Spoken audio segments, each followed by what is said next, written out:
Years before, the Baal HaTanya said an interesting thing.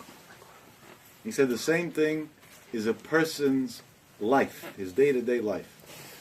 If a person wakes up in the morning and his mind is, another day, I'm going to have to deal with a stupid boss that I have no patience for, and this, and that, or a teacher, or a professor, or this headache, or that headache. We should never know. Some people think like that about their spouses. Another day of this. Comes the Baal HaTanya and says, that's the way your day is going to be. Because if your mind was there that way, HaKadosh Baruch Hu says, I agree with your mind. But if somebody wakes up in the morning and he says, I'm alive and today is going to be a beautiful day, the Baal HaTanya said in Yiddish, tracht gut wird sein gut. If you think positive, it's going to be good. Because now HaKadosh Baruch Hu says, where's your mind? In a positive place? I'm going to put you into that place.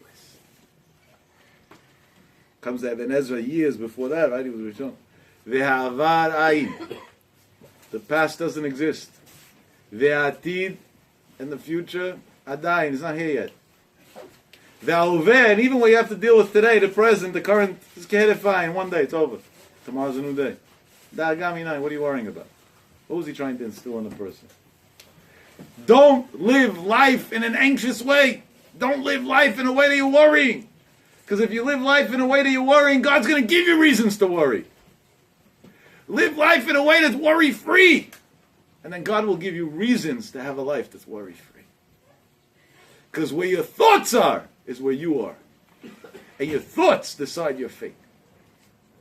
By the way, lahavdil elef alfei avdalot, in modern psychology, we know that part of coaching salespeople into being successful is having them convinced in advance that they're going to get the sale, even if all odds are working against them. Because when one walks into a negotiation situation confident of his sale, he's going to get it against all odds.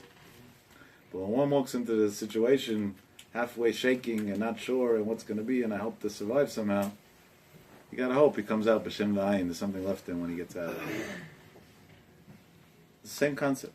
Because where your mind is where you are. Where your thoughts are is where you are. That's who you're going to be. That's what you're going to be. That's how you're going to live. That's how you're going to become. We see this idea throughout the Torah in many places. Throughout Ma'amarei Chazal in many places. To the point that Chazal HaKadoshim teach us, Afilu cherev chada munachat al tzavaro shel adam. Even if, God forbid, a sword is being placed on a person's throat, they're about to slice his throat, Al yimna atzmo min arachamim. So B'Pashtut, the Gemara is talking about koach hatfilah. Shouldn't give up from praying, because a prayer could change everything. As Chazal teaches, yesh tfilah shosa roshem, there's a prayer that makes a mark upstairs. But tonight, b'siyatad shmaya, in your schut, I want to add on another thought. Afilu cherev chada munachat al tzavaro shel adam. A guy has a cherev chada munachat al tzavaro. He's held up by gunpoint. What's the odds of walking away from there? You know, hopefully he has enough time to say Shema Yisrael, at least that. Al yimna atzmo min arachamim. Another, al derech haremes, of course that's not pshat in the Gemara, but al derech haremes, don't hold back from thinking midat arachamim, thinking that mercy is in the world, that something good can turn around even now.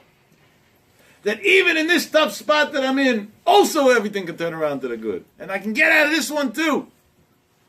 And by those positive thoughts that a person has in that critical moment that he's in, HaKadosh Baruch Hu signs off on it and says, okay, now we'll get you out of it. Because you believe it can be good. Comes Rab Nachman,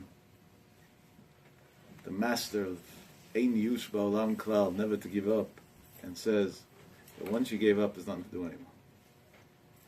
Because why should God do against what you want? You gave up, so He gave up. But Ein Yush Ba'olam Klal, that was his whole yesod. There's never a situation in life that justifies a person giving up. Why? Because at the end of the day, yesh inyan shakol mitapech l'tova. There is a concept that everything flips around to the good. Now, good is a relative term. We spoke about that many weeks when we were talking about tzaddik v'ralo. But at the end of the day, there's a light in every single tunnel, and there's a way to convert every thought into something more positive and have a brighter future. We are in a generation that has many, many nisyonot. Every generation had nisyonot. Dol Dov Dol Shav, to the good and the bad. Chazal HaKadoshim say every generation HaKadosh Baruch Hu put great Golei Yisrael, and Koach HaTumah was against it. Specifically in our Kahal in Queens this week, it was a very hard week. We had terrible tragedies this week. Terrible, terrible tragedies. Hashem should watch over our kids that going forward they should make the right choices in life. And not that I'm judging anybody in any way, God forbid, these holy souls, but were great neshamot that were suffering in this world. Great, great neshamot. It's the great people that suffer the most. They people with big, big neshamot, they have a lot of tzar, a lot of suffering in this world. For example, the Chachamim teach us that a lot of times we see somebody who has some sort of mental disability, as they label it in medicine. I hate that term. And we think something's wrong with them. It's not something's wrong with them. It's something so right with them. They have such a high neshama that it's not compatible to Tumat Amim, to this world. And that's why to us it seems wrong. But to Etzem, these are great, great people. And it will be a greater tragedy than the loss of life to judge somebody whose life was lost. Let's repeat those words. It would be a much greater tragedy than the loss of life to judge somebody's life was lost. Because these are great, great souls that went through terrible struggles in their lives. I'm not talking about anybody specifically, I'm talking about a general concept of pandemic in the Jewish community. And as a result, whatever happens, happened. Which we have to see what we can do to help everybody. That should never happen again. It was a rough week. And you want to know something? Dafka, in a rough week like this, we can't get up and speak a negative speech. We can't talk about our problems, and we can't talk about the struggles of what's causing it. That's the wrong thing. That's not what HaKadosh Baruch Hu wants from us now. Hashem wants us to go to the opposite extreme completely. It's yeah. I'm going to tell you an amazing story now about starting to dance because of that music. That reminded me of a good story. I think we're going to, one day I'm going to put a list of songs that I like. So, but anyway, no, you're going to get a story out of it. It's worth it. Listen to the amazing story. Rav Zilberstein, Shlita. If you ever want a good story, right? Where's the source to get a good story from? Rav Zilberstein. There's no better place to get it. So Rav Zilberstein said over an amazing story last month. He said that he heard from a sofer stam, a Yirei Shamayim, a person. He was a sofer, and he heard from him a great thing. That this person was a megia. He used to check, besides for writing tefillin and mezuzot and whatever, he used to check them. There's a halachot in these things. You have to check mezuzot twice in 7 years. Tefillin is a chazakah, but if there's a reason to suspect that, we check it. And one day, somebody gave him tefillin and to check. And the man who gave him the tefillin to check was an 80-year-old man. Checking tefillin of an 80-year-old man, honestly, I wouldn't be willing to do. Well, I don't know how to check tefillin, so it wouldn't be applicable. But even if I did know how to do it, I wouldn't be willing to do it. Because what happens if there is a problem? What are you going to do then? What are you going to tell the guy? Your whole life you didn't put on tefillin? What are you going to do? But this sofer, it's his panasai. He needs a living, right? The guy pays $100 to check your tefillin. You do your check. Takes the tefillin, he opens it up, he checks it, and exactly what every sofer is scared of happened. The tefillin aren't kosher. He's trying to feel the guy out to see how long he has the tefillin. And the guy tells him he got it by his bar mitzvah. What does that mean? The man is 80 years old.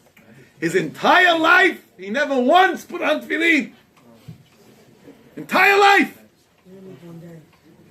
It could have been bad in the beginning. And now the sofer has to tell him your tefillin are not kosher.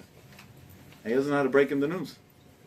Does this still count? And he's fighting with himself. That's machlok in the Rishonim. It could be because of chazakah, so you get it's a mitzvah anyway. It's not a sin for sure. That everybody agrees. But it's machlok in the Rishonim if it's a mitzvah or it's just not a sin. What's worth more? If you embarrass the guy, so you just fix it, say no, they were kosher. No, you can't fit. Tefillin is very complicated to fix. In most cases, you can't fix tefillin. It's not Sefer Torah that you could just fix the letter. You would have to erase everything back to that letter. It's very, very complicated.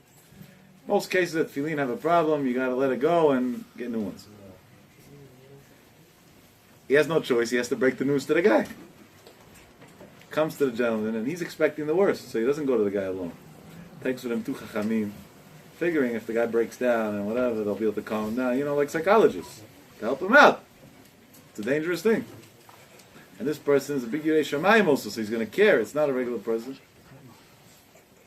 And he goes to the guy, together with these two Chachamim, and he tells him, my dear friend, I don't know how to tell this to you, but your tefillin aren't kosher. And he starts trying to calm him down with ideas and poskim that hold, they do get the mitzvah anyway, and this and that. And he's expecting the guy to burst out in bitter tears, right, to get the shock of his life. And that's why he brought two people to help him. And the gentleman gets up like a lion and starts dancing. What? Tefillin kosher, you started dancing? What's wrong with you? They're not kosher tefillin, what's the dance about over here? So he thought maybe Shtapshah loved Da'ato, something went wrong with his mind. He tells him, Tzadik, why are you dancing? He says, what do you mean? Imagine I didn't come to you today. Tomorrow I would also wear not kosher tefillin. Now, thank God, before I die, I'll still have a chance to wear kosher tefillin.